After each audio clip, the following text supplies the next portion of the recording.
जो दुष्टात्मा जिसके अंदर है वो भी उसकी भी वही स्थिति है, और जिसके अंदर पवित्र आत्मा है उसकी भी वही स्थिति है। तो क्या मान लें, ये जो पवित्र आत्मा बांट रहे हैं लोग, ये क्या बांट रहे हैं? ये पवित्र आत्मा नहीं बांट रहे हैं, बल्कि ये दुष्टात्मा बांट रहे हैं।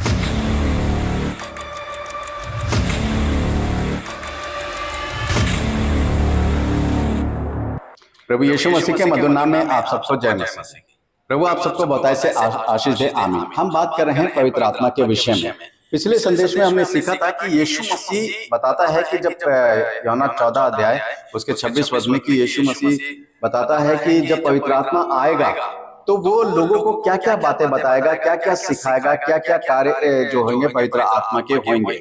यदि इसके विषय में आप और कुछ जानना चाहते हैं तो यूहन्ना 16 अध्याय उसका 7 से 15 पद तक आप पढ़ लीजिए कि यीशु मसीह बताता है कि और भी बहुत सी ऐसी बातें हैं जो पवित्र आत्मा उनको बताएगा और उनको सिखाएगा। परंतु आज हम आपको बताएंगे पवित्र आत्मा का उतरना, यानी पवित्र आत्मा जो है लोगों पर उतरता है तो वो कैसे, उसकी स्थिति क्या होती है, लोगों की स्थिति क्या होती है, कैसा रिएक्ट करते हैं वो, इस बारे में हम बातचीत करेंगे। परंतु इससे पहले कि हम इस बारे में बातचीत करें, मैं आपको 2 वीडियो क्लिप दिखाना चाहूंगा।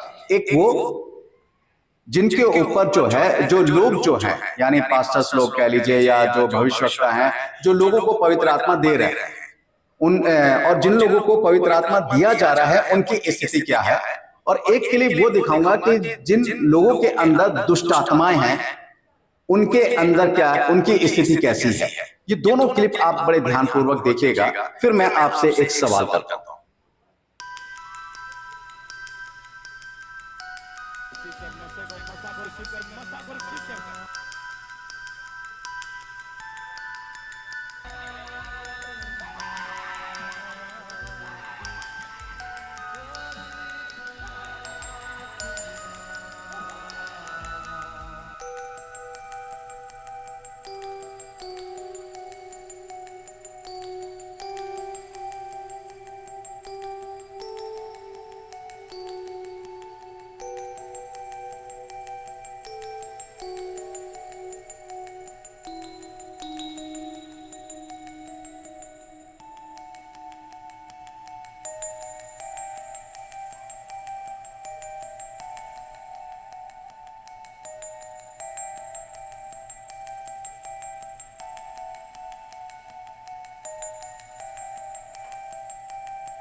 आपने ये दोनों क्लिप देखी, आपने देखा कि जिन लोगों को पवित्र आत्मा दिया जा रहा है या बांटा जा रहा है मनुष्यों के द्वारा, उनकी स्थिति क्या है।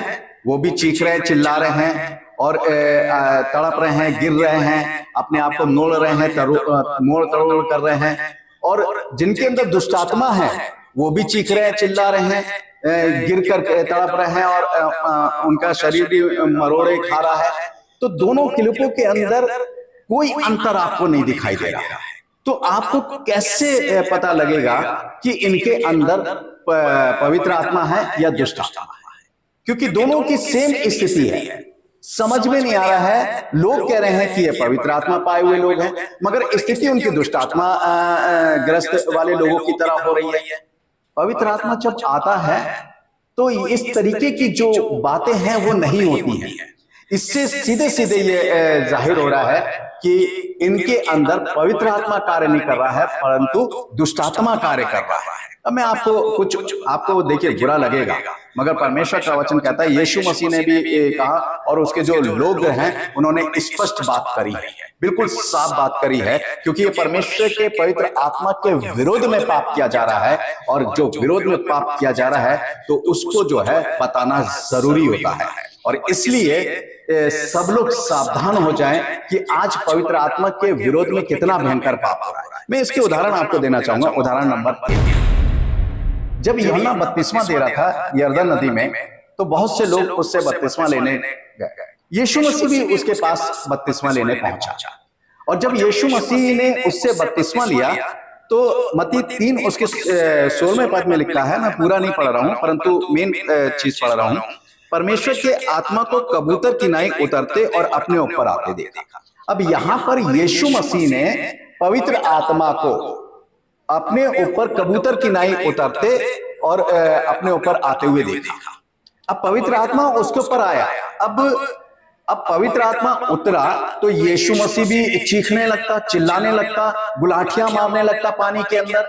और अगर वो गुलाटियां मारने लगता, वो भी गिरकर और मरोड़ने तड़ोड़ने लगता अपने आप को, तो एक मनुष्य होने के नाते उसकी तो मृत्यु वहीं पानी में डूब के हो जानी चाहिए थी। पानी में ही डूब के मर जाता, वो यरदन नदी में डूब के मर जाता। और जब वो यरदन नदी में डूब के मर जाता, तो परमेश्वर की जो योजना थी हम मनुष्यों के लिए उद्धार की, वो तो फेल हो जाती। क्यों? क्योंकि यीशु मसीह तो पवित्र आत्मा मिला और वो गुलाटियां मारने लगा, वो पानी में गिर के तड़पने लगा, चीखने लगा, चिल्लाने लगा, छटपटाने लगा, और उसका शरीर जो था मरोड़ खाने लगा और वो यरदन नदी में मर गया। परमेश्वर की योजना फेल हो गई। एक मनुष्य होने के नाते जो है वो इस चीज का बड़ा ध्यान रखना है। दूसरी चीज यहां पर जो है, अक्सर लोग जब कबूतर की भी बात करते हैं, मैं थोड़ा सा ये भी एक्सप्लेन कर देना चाहता हूं, क्योंकि जब ये बात आई है कि कबूतर के समान होता है, कबूतर की नाई यानी कबूतर की तरह, कबूतर नहीं उतर के आया, तो वहां पर बहुत से लोग जो हैं वो कबूतर को सोचते कबूतर के समान। अब कबूतर के समान का मतलब क्या है? कबूतर शांत तरीके से जो है वह अपने शुद्ध भोजन पर उतरता है, और यीशु मसीह जीवन की रोटी है, यानी हमारा शुद्ध भोजन है, और इसलिए वो उसके ऊपर बड़े शांत स्वभाव से उतरा जो है वो उतरता है। जब पवित्र आत्मा उतरता है, क्यों उतरता है, कारण क्या है पवित्र आत्मा के उतरने का? जो मुख्य कारण है, जब आप लेव व्यवस्था 1:14 वहां होम बलि के बारे में है, जब लेव व्यवस्था 5:7 वहां दोष बलि के बारे में है, जब लेव व्यवस्था 5:11 पढ़ेंगे वहां पाप बलि के बारे में है। अर्थात पाप और सब दोषों से जो है वो हमें मुक्त करता है और हमारी देह को अपने रहने योग्य और परमेश्वर के रहने योग्य बनाता है।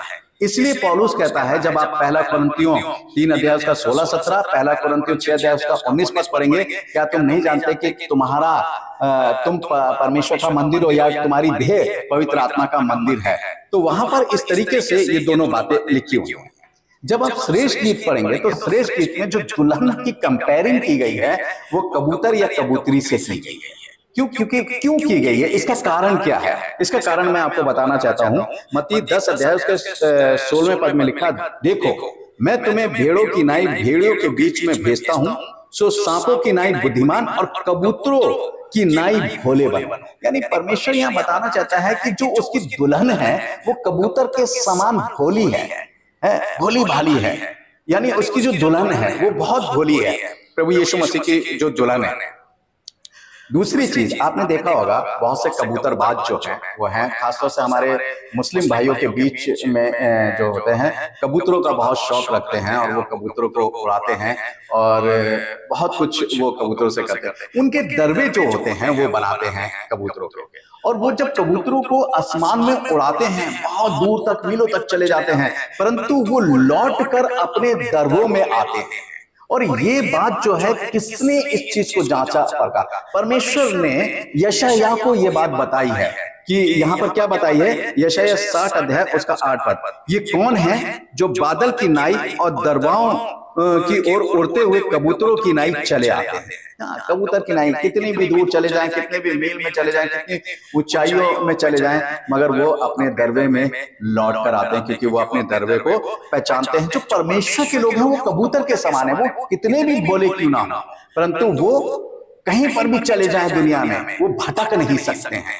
परंतु क्यों नहीं भटक सकते? क्योंकि वो अपने स्वामी को और अपने स्वामी की हर बात को पहचानते हैं, वो उसके पास लौट कर जो है वो आते हैं। जो कंपेयरिंग जो की गई है उसका बताना चाहता हूं यहाँ पर जो है, ये जो है पहला उदाहरण था। दूसरा उदाहरण है, आप प्रेरितों के काम 2 1 से 42 पद तक जब आप पढ़ेंगे, वहां पेंतीकोस्त के दिन जो है 120 लोगों पर परमेश्वर का आत्मा उतरता है, यानी पवित्र आत्मा जो है 120 लोगों पर उतरता है। अब अगर 120 लोगों पर पवित्र आत्मा उतरता है, वो चीखने लगते, चिल्लाने लगते और सड़क पर निकल के गुलाठी मारने लगते, अपने आप को मरोड़ने लगते तड़पने, तो जो वहां पर जो उपस्थित लोग हैं, जो लगभग 16 भाषाओं के लोग वहां पर खड़े हैं, वो अपनी अपनी भाषा में परमेश्वर का वचन सुनकर आश्चर्यचकित नहीं होते, वो डर के मारे भाग जाते। मगर वहां पर क्या है, वहां पर बड़ा, जब पवित्र आत्मा उनके ऊपर उतरा तो पतरस बड़े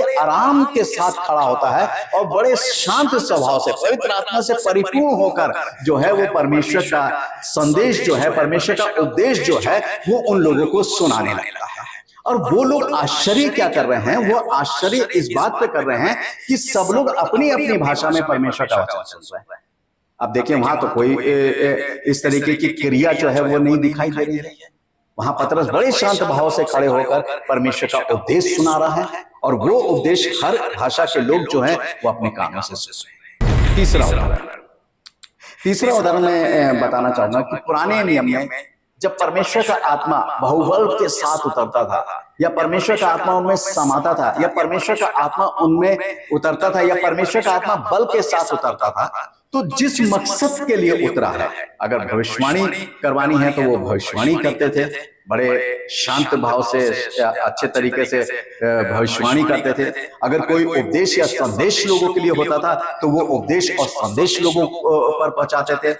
और यदि परमेश्वर का कोई भी मकसद था तो उस मकसद को वो पूरा करके परमेश्वर का आत्मा जो था उनसे वो सारे काम करवाता था। वहां पर कहीं पर भी ये नहीं लिखा कि वो गुलाठी मारने लगे, चीखने लगे, शरीर मोड़ने लगे, गिर पड़े और मार फड़फड़ाने लगे, ऐसे जैसे कोई पक्षी नहीं अगर गिर जाता है और उसको चोट लग जाती है और वो जमीन पर गिर के तड़पने लगता, फड़फड़ाने लगता, उसके समान फड़फड़ाने लगता। ऐसा पूरी बाइबल में कहीं नहीं।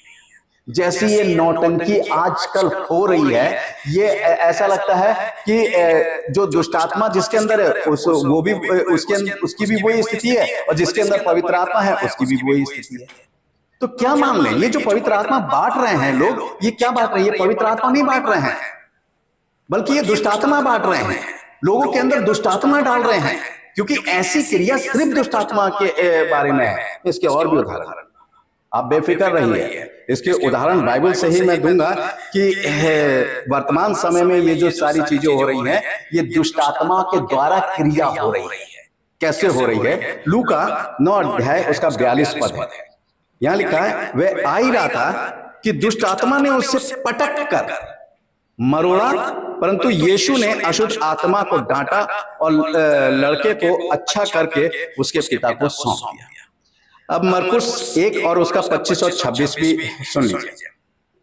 यीशु ने उसे डांट कर कहा, चुप रह और उसमें से निकल जा। तब अशुद्ध आत्मा उसको मरोड़ कर और बड़े शब्द से चिल्लाकर उसमें से निकल गया। देखिए दोनों उसमें क्या लिखा कि दुष्ट आत्मा वाले व्यक्ति को क्या करा? पटक दिया जमीन पे और उसे मरोड़ दिया उसके शरीर को, और वो चीखने और चिल्लाने लगे। और यही जो है पवित्र आत्मा पाए लोगों के साथ यही क्रिया हो रही है।